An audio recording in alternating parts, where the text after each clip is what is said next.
I want to be the very best. But not at singing? Dang.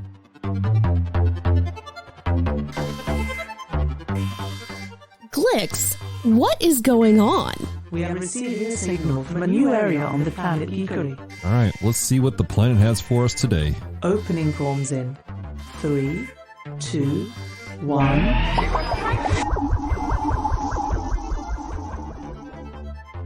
Hello, Devoted Geeks, and welcome to Comm Talk, podcast extension of Geek Devotions, the show from Devoted Geeks who are devoted to letting you know that you are loved. This is episode 149, and today, ladies and gentlemen, we are talking about Pokemon Scarlet and Violet, and I'm joined today by my beautiful, savage bride, Celeste.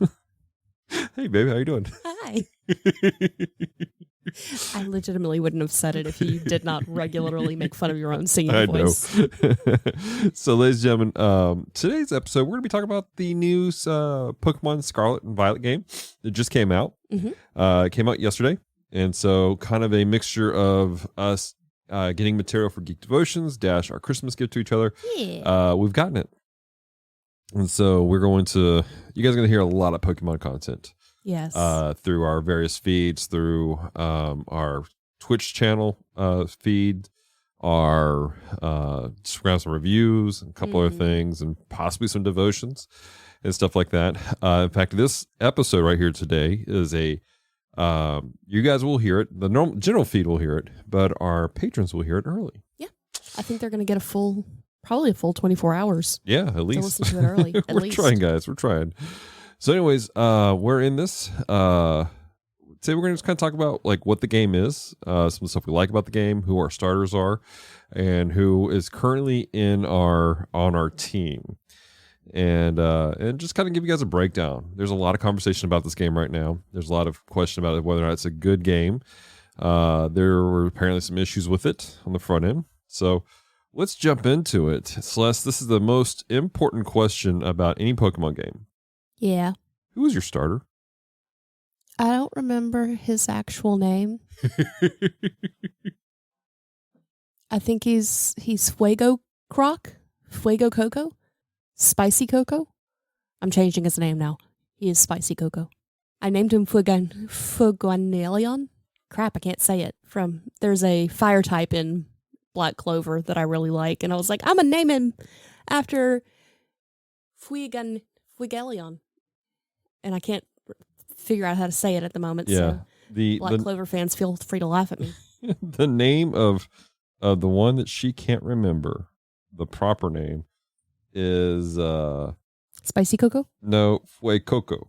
Fuecoco. I knew Coco was in there. It's Spicy Coco. If you translate that into English, that's Spicy Coco. Spicy Coco. Fire Coco. Spicy Coco. That's what that is. Funny. Fue means it was. It was Coco? Oh, that's worse. They took the abuela's Coco from the store and like compiled it and made this little dinosaur. It's terrible. So I legitimately think they were shortening like Fuego. Yeah. And I don't know what Coco means in Spanish. What does Coco mean in Spanish? Musical movie. Coconut. It was a coconut. Oh my gosh, that's so bad. So you got the fire type. Yeah, I got the fire type. What was your inspiration for the fire type? I was gonna try and not do it based on cuteness. And not go with my normal, because I generally pick fire type. I am a pretty aggressive fighter when it comes to Pokemon and Magic the Gathering also, but that's another story. Right. So I was like, I'm gonna look and see what their evolutions are. Like, what's this thing gonna look like after I've beefed it up? And I was like, oh, I want to get the water type because it looks like the secretary birds. And those things are beast mode. And like, I was looking at things and I was like, okay, this one gets all kinds of cool stuff. This one ends up getting this. This one's becomes strong against this. So I was like, okay, I know what I'm going to do. And then I opened the game and I was like, it's a dinosaur that's shooting fire out of his nose. He's so cute. It's true. They are cute. So it was purely because he was cute. It was purely because he was cute. I mean, that's fair. That happens. It happens. I'm looking at what, oh my gosh. Right? Let's try to respond to Quaxley's final evolution. It fits with your assessment that he looks like a JoJo. Yeah. So for people who don't know, I chose Quaxley because he looks like a JoJo. Now, I don't rename Pokemon. I leave them as they are for the most part. When I played Sword and Shield, I let the community rename some of my Pokemon. But I typically leave them as they are. But I surely redid name Quaxley to JoJo because he looks like a Joestar from JoJo's Bizarre Adventures. So that's what I went to. So Celeste, who is in your battle squad right now? You say that right as I'm closing the game. Oh no. I was closing it because I'm like, I'm standing in the square and it's just like raining. Right. And so my character's like getting wet. So why don't you list off yours and then I'll pull mine back up. While you do that, so I got Quaxley as my main, who's a water type. I then have Palmy. Is that the cute little rat one? Well, he kind of looks like a fox to me. Cute little puppy one. Cute little puppy one that you saw at the beginning of the game. Yes, he's a puppy. So he is an electric type. And so I have him, and then I have Azurli for right now, which is the little mouse one with the giant like ball tail that it stands on, and it's a normal fairy type. And then I have Spewpaw, which is a bug type, simply because I was trying to have some variety in my stuff. Then I have Lechonk. Because he's chunky. Because he's chunky, but he's a normal type. And again, he was purely just, when I play Pokemon, I play the meta. And so I try to be prepared for whatever we're going into. And at the early game, I don't know what I'm running into yet because we're still getting used to this new world. This is the first time we had an open world game. Yeah, it is. And so, so I don't know what I'm walking into yet. So I'm just kind of getting a little bit of everything for right now. Yeah. Like when I start off a Pokemon game, I generally work on just the Pokedex. Just to get ready to go until I figure out my feeding. And then I have a Hoppip, which is a grass type - flying type. And I got it because it was grass type, but I also needed a flying type just in case. So I think I'm fairly okay rounded. The bug type I can kind of get rid of. The fairy type has some special abilities I like. But in my opinion, whenever you play a Pokemon game, at least when you start off, you need to try to have a pretty well-rounded team. So that's why I try to have, like, I got a water type. I need to find a fire type, since I'm only ever be able to get the one that you have. So surely those will be in the wild somewhere. I don't know. Maybe, when I played Red and Blue, which for full stuff on the table, Red and Blue was the first one I played, and it's the only one I've ever played a lot of. You weren't able to get those. Wow. But in, well, now that I'm thinking about it, I don't think you could in Sword and Shield either. Well, Shield, we didn't have Sword. Yeah, that was one of the reasons why I hate that we missed the opportunity to do the pre-release with, we didn't know about it, but the pre-release with GameStop apparently allowed you to get at least one more of the starters. I didn't know that. I didn't know that either. That's just what the guy at the store told me. I was like, dang it. They didn't advertise that well. So, okay, I have mine up. Okay. So I have Psyduck. Psyduck. He is my lead at the moment because I like Psyduck. Right. Now he's psychic and water type? At the moment, he is just considered water type. I am turning him into psychic as he grows. I am teaching him psychic moves. Gotcha. So that he becomes more psychic. But he is water type. Right. And then I have Fuecoco. Fuecoco. What'd you name him again? Fuegelion. Fuegelion. He's a character in Black Clover. I gotcha. Okay. Then I have Hoppip. Right. Who is grass and flying. Right. I like the Hoppips because I play Go. Right. Fairly regularly because my job is currently in between 2 Pokestops. So I can just sit at work and spin and use essences and right. And no actual effort goes into this. which is kind of not the point of, Right. of the game. But anyway. And then I have Igglypuff, who I've renamed to Baby Puff.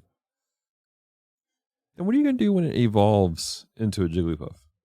You can go to Poke Center and rename it? No.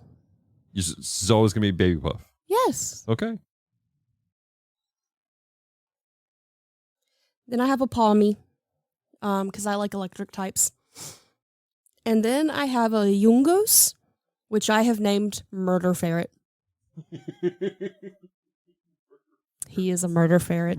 Because the Yungos, again, I know them from Go. Right. And they always come out angry. And like their teeth. Right. They be dealing with some issues. Right. And I'm like, it's a murder ferret. Because it looks like a ferret. It moves like a ferret. Right. But it's got teeth. got like teeth. a shark. And so it's a murder ferret. This sounds like another one of the plagues of 2020. Murder hornets and murder ferrets. You know, how do we know there weren't murder ferrets? We don't know. So those are our starters. That's who we got going on with us right now. It's been an interesting game. You know, you have these two mysterious Pokemon. You have one. They're different because you have Violet and I have Scarlet. Yeah. And we don't know much about them just yet. We know that they transform if they're powered up. I know from the previews, like they're going to be our main way of getting around this open world. Like they have like a bike mode and a flying mode. And so that's going to be a thing that's going to be taking place. I have gotten to bike mode with mine. Oh, okay. Well, that's right. You're a little bit further than I'm me. a little bit further than you because I woke up and stayed in bed and played Pokemon while you were being responsible. Well, I was being responsible. That's right. So, now I will say this, the feel of it, at least in the first like 10 minutes of the game, when you first fire it up and you're in the home, like it gives me some hard Pokemon Red and Blue vibes.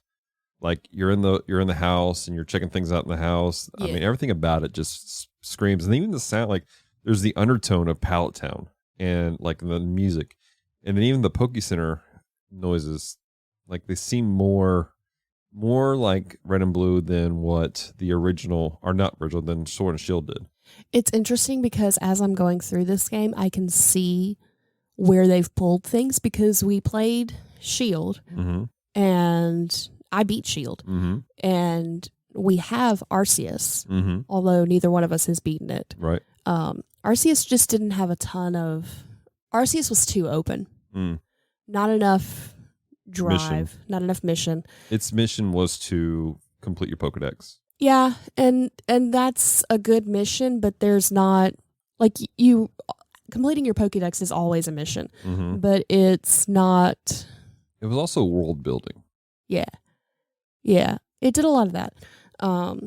I don't know. It just wasn't as... It's a good relaxed game because the majority of it is going and doing, but I personally don't care for grinding, and that's the majority of what that game is. Yeah. Is going out, finding all the things, and then you have 15 bajillion different little side quests. And I think that's honestly what it is because, like, I get too many side quests and I start to feel anxious because I'm like, I can't finish this all. Right. And even though logistically I probably could if I sat down and focused on it, but it just gets me frustrated. And I'm like, this is a video game. Right. I'm going to put it away. But I can see how they've pulled from the more recent games into this. And that's just the ones that we've played. I'm sure that if we were longtime Poke fans, like had played all the games. Right. Even like I have Sun. Yeah. I have Sun on my DS, and so I can see some things from that as well in there. I get the impression as like just over the last several years that we've been active with Pokemon because I was thinking like I've been a fan of Pokemon, but I never had a system to play it until we got the Switch. Yeah. And I kind of rekindled my love for Pokemon. But just paying attention to what's going on, and it seems like they have a main line and then they have something that's not quite mainline where they're testing stuff. Yeah. So like Pokemon Pikachu and Eevee. Let's go Pikachu and Eevee. Yeah.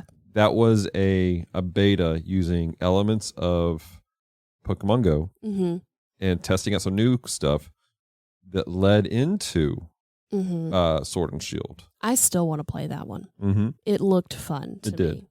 And then you had Pokemon Snap, the new Pokemon Snap. Yep.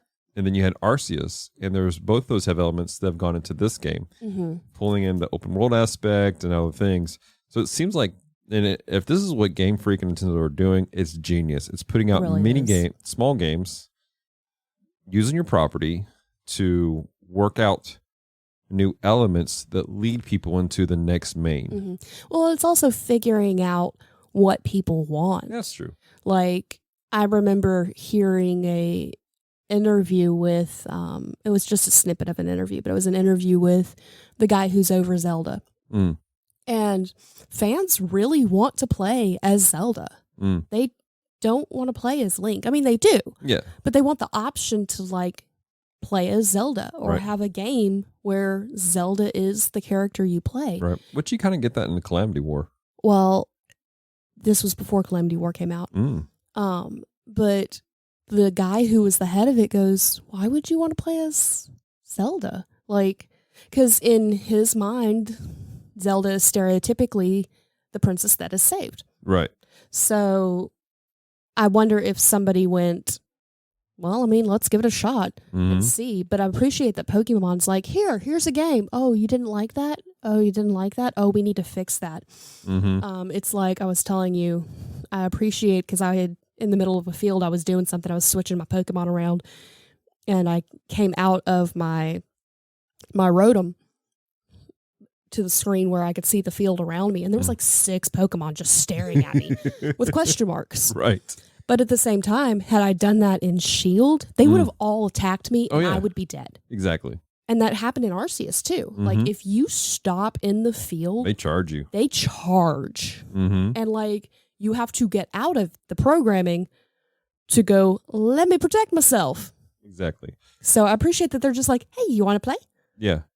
And I appreciate that Game Freak, as much as people have complained about Game Freak, about them not listening to fans, they kind of are. Like, that's why you have this constant evolution of the game itself.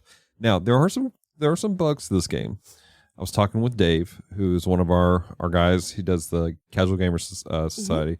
He's seen some of the bugs also. Oh, has he? Yeah. But he hasn't seen them. They're not game breaking that he's seen. Like, you hear like people talk about online, like, the game's trash, it falls apart, and it's not bad. It's not like as terrible as people are making it sound. Like, yes, there are a couple times where the camera pans and it goes below the floor. I mean, yeah. But I mean, that hasn't been an issue. I haven't had issues with falling into things I shouldn't be falling into. I haven't had anything that really broke the game itself. Well, we also haven't gotten very far. True. Because while I'm a little ahead of you, I'm not that far ahead of you. Yeah, that's true. So, like, there could be some things as we get further in that have issues, or it could be that because of our day yesterday and our inability to play when it first dropped, that we're not experiencing a lot of those issues because they could have already been patched. Right. And that's the thing. Like, as soon as we fired this up last night, which we picked this game up, I got the game as soon as GameStop opened. Yeah. And we got the 2-pack, so it came with the code for an extra 100 Pokeballs per game. But I didn't start playing it until probably 9 o'clock at night. Yeah, and I started about 9:30. Yeah. So, but we've both played. I mean, we're both pretty decent into it. We haven't had a chance to play online yet, but it's not terrible. The graphics aren't as, it's funny that people complain about the graphics in Arceus. Yeah. Because they weren't, I think people, how to put this? People are trying to imprint like hardcore, like ultra-realistic graphic mindset on a kid's game. This is a kid's game that we as adults are enjoying. Yeah. But like, granted, there are some stuff where it's not very clean at times, but it's still, it's not bad. It's not aesthetically unpleasing to watch. At the same time, I've noticed on this one that there's certain Pokemon that like, they're fluffy. Like, if you really look at them, they have fur. Yeah. Like the Igglypuff. And Oh, I don't remember what it is, but I caught one. It's a baby Clefairy. Mm-hmm. Like before it becomes a Clefairy, it's Right. that one. And it's furry. Yeah. Like I'd always assumed that Jigglypuff was like Kirby and just a blob. Just a blob, like a gooey blob. Right. And really it's fur. Yeah. And so that detail was interesting to me. Mm-hmm. I also on mine have not experienced any glitches. Mm-hmm. Like I was looking at yours, and in one of the scenes, like the background kids Mm-hmm. were glitching and kind of moving slow, almost like dropping frames. Yeah. Mine didn't do that. Which I'm wondering if that's a matter of hardware. My Switch is older than yours. Yeah. I'm using the actual Switch, using a Switch Lite. Mm-hmm. I'm also wondering, like, have you updated your Switch lately? I don't think so. I just did this update on my Switch. I might have done an update right after we got Splatoon 3. Mm-hmm. Like, I don't know. It says things and I'm like, okay, sure. Because I just assume if it's notifying me about something, it's something I should do. Right. So my Switch is updated. I don't know. I have to check my dock and make sure the dock is updated. Maybe that'll fix some of that glitchiness. Well, and it might be, like you said, yours is older. Mm-hmm. Because we got mine, last year? Mm-hmm. And we've had yours for 2 years. I am curious as to what it'd be like if we played on an OLED. That would be interesting. Yes. I don't want to pay the OLED price at the moment. I don't want to pay the OLED price on it right now either. But it would be interesting. I showed it. The guy was like, "Hey, do you want to get the Pokemon Scarlet Violet OLED?" I'm like, "Do I want to? Yes. Am I going to? No, I'm not dropping the price right now." He's like, "What do you have?" I was like, "Well, I have this and light." He's like, "Just trade in the light, man." That's still more than our budget, sir. We have a budget. We try to be responsible. We're trying to sell this right before Christmas, and my wife will go, "Dear Lord, what did you do?" So yeah, there's a bit of glitchiness.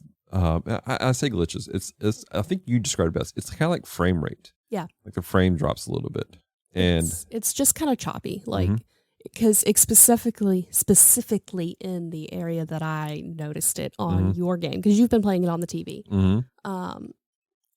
There was kids sitting and they were swinging their legs and moving their heads, just again background stuff, and it was kind of halting, almost like they were puppets. Yeah, but it wasn't bad. Mm-mm.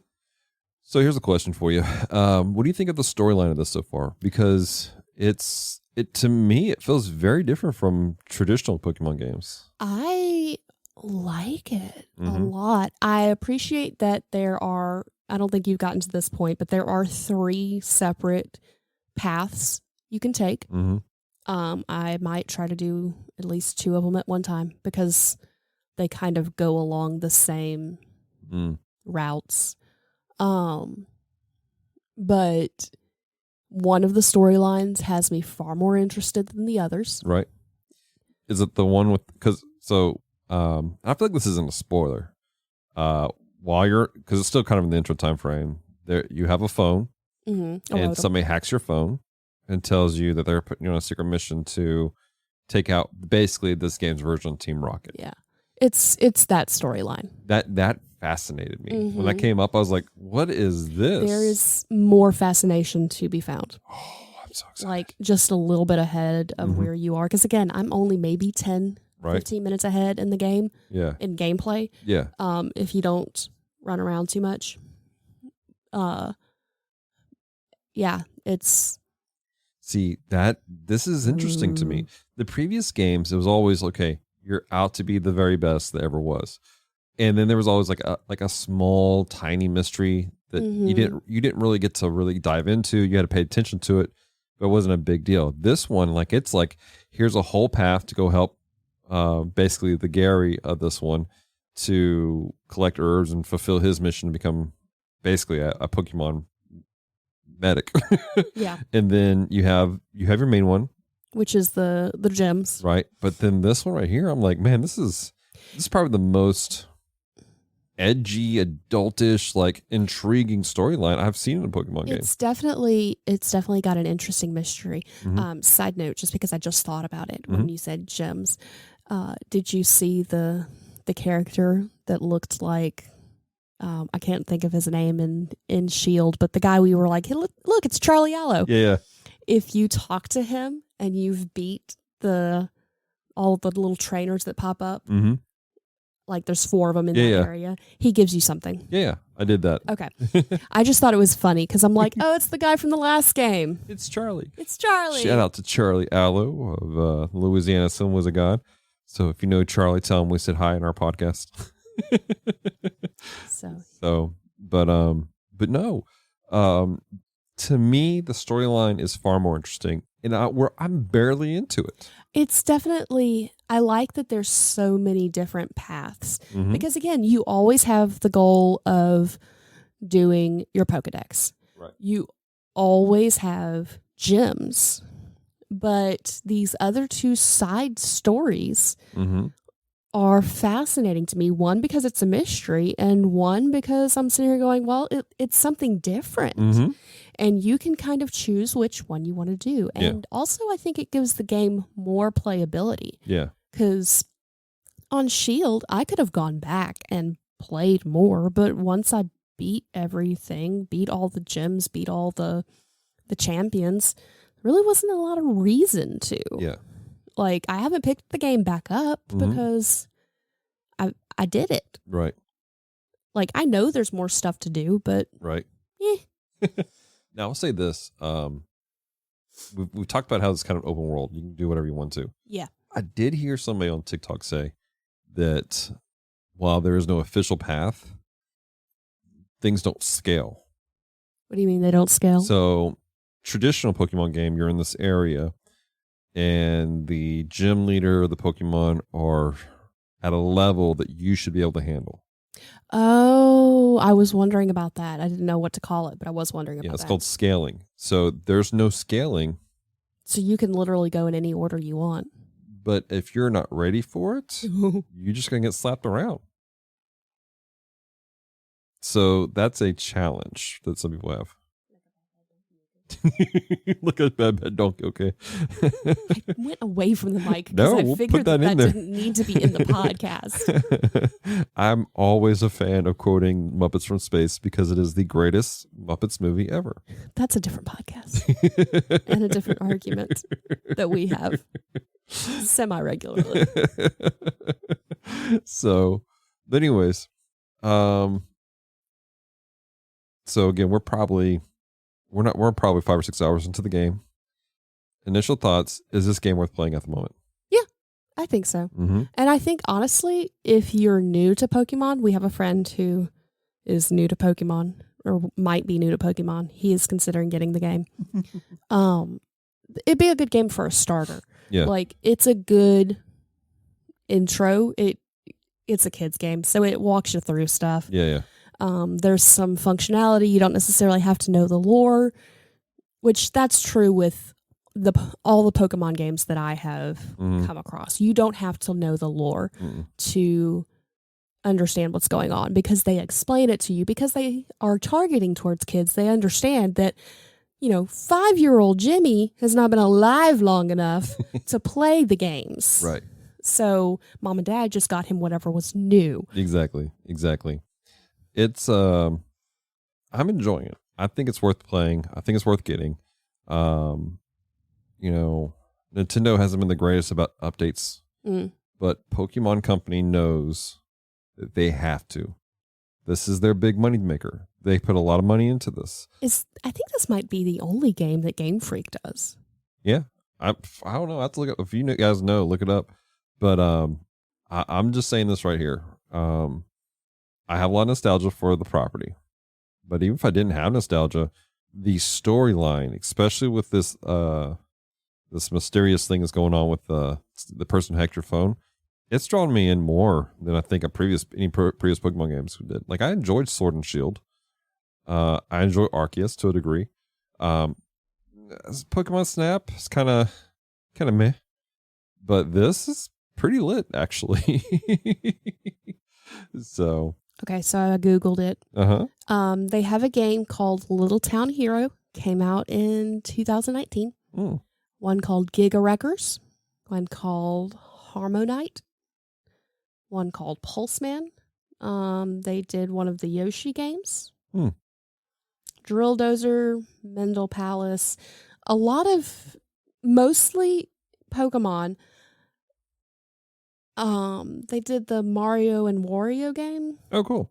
So a lot of it looks like, though, that it wasn't anything like Pokemon's definitely their most successful line. Definitely. All the others are kind of like, I'm counting maybe 10 other games amidst all the Pokemon games. Oh, there you go. Well, this is our Pokemon first initial thoughts. Yeah. So if you guys are playing Pokemon Scarlet and Violet, we want to hear from you. Do you guys like it? Are you not enjoying it? Let us know. We may do another review here. Well, we are definitely going to talk about more because that's the purpose we buy in the games. But we're probably going to put out some reviews as we go, as we do some stuff to kind of update you guys on our journey through this new world of Pokemon. We definitely talked about doing some first reactions, which is kind of what this is, but possibly doing a written thing, and then also just a final, like when we finally beat the game and some of the other stuff. We'll let you guys know our thoughts on it. Yeah. So, all right. Well, that's all we have for you guys today. Celeste, you got anything you want to say? No, I think I'm good. So let me finish things out, and then I'm going to go play some more. All right. Thank you so much for taking the time to listen to Comm Talk today. If you have loved this episode, head on over to Apple Podcasts to subscribe, rate, and leave a review. It is very much appreciated. So stay devoted. Peace and love.